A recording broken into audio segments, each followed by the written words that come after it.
Al pobre Uribe le han montado todo un cartel de testigos en contra. Pagos con dineros de guerrillas y de la izquierda terrorista. Usted sabe, Paulita, que esos comunistas son muy mentirosos. No es humor, tal cual asegura él que hace muchos años le montaron un cartel de testigos falsos. La cuestión es que la mayoría de esos testigos, cuando yo me puse a mirar, están muertos. Los desvivieron. Oh, señora, de muerte natural, eso es ley divina. Y los otros, que aún están vivos, también están a punto de morir, de muerte natural, por supuesto, ya saben, un cianuroinfarto.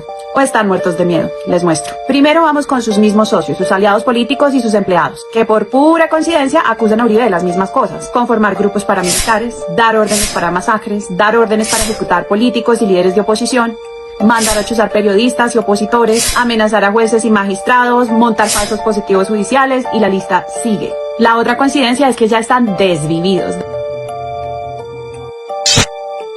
Pedro Juan Moreno. Él fue secretario de gobierno de Álvaro Uribe cuando fue gobernador en el año 1995. Este señor creó Corsecom, una de las cooperativas de paramilitarismo que está vinculada en este caso a la masacre del Aro. Fue asesor de grupos paramilitares, confirmado por la confesión de Salvatore Mancuso. También fue presidente de Fedegan.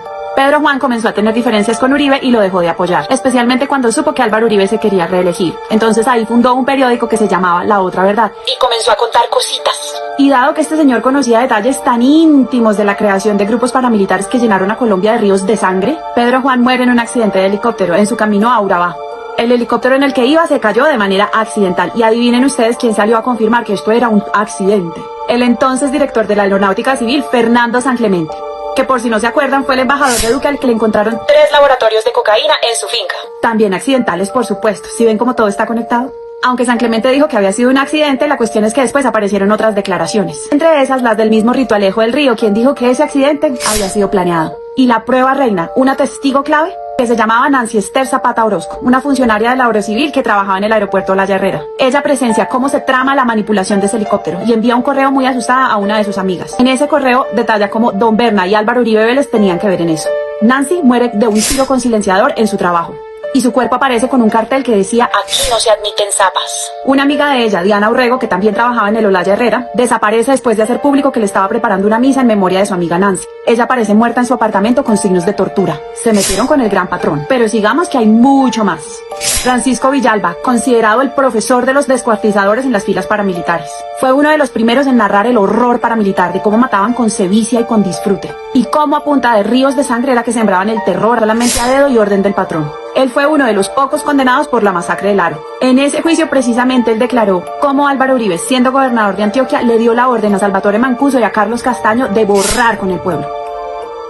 Después de ser condenado y de dar sus declaraciones, aparece una carta firmada por él en todos los medios de comunicación. Y aquí les va cómo se creó el verdadero cartel de testigos. Según la carta que aparece publicada en todos los medios de comunicación, que era de Villalba, él aparece pidiéndole perdón a Álvaro Uribe por haber mancillado su nombre y su reputación. Después se descubre y él mismo confiesa que él no escribió la carta, sino que él sencillamente firmó una carta en blanco. Él lo hace muerto de miedo porque le prometen beneficios y traslado de cárcel. Finalmente lo envían a casa por cárcel y a los 5 días muere asesinado por sicarios. Pura coincidencia, pura coincidencia. Carlos Areiza. Este señor dio testimonio en contra de Luis Alfredo Ramos, que fue gobernador de Antioquia y senador.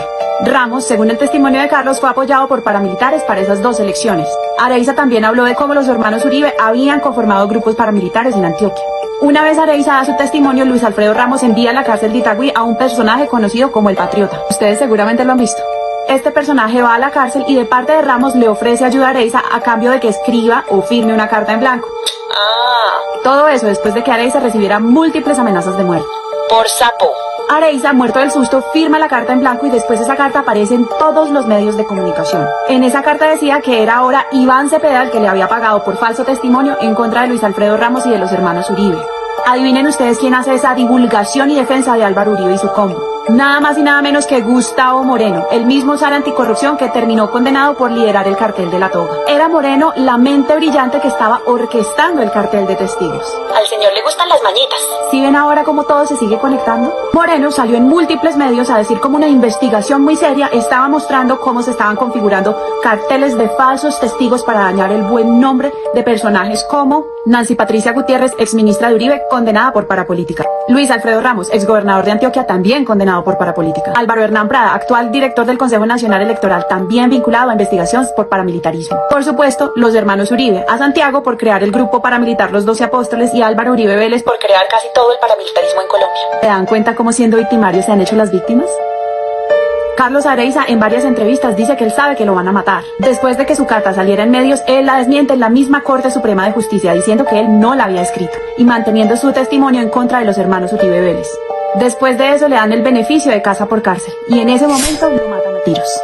Y adivinen ustedes a quién se le fueron los deditos en Twitter. A Uribe Vélez, que sale a decir que Carlos Areiza era un buen muerto, un bandido que murió en su ley. Viste, Paulita, de muerte natural, porque si el patrón lo dice, eso es orden divina.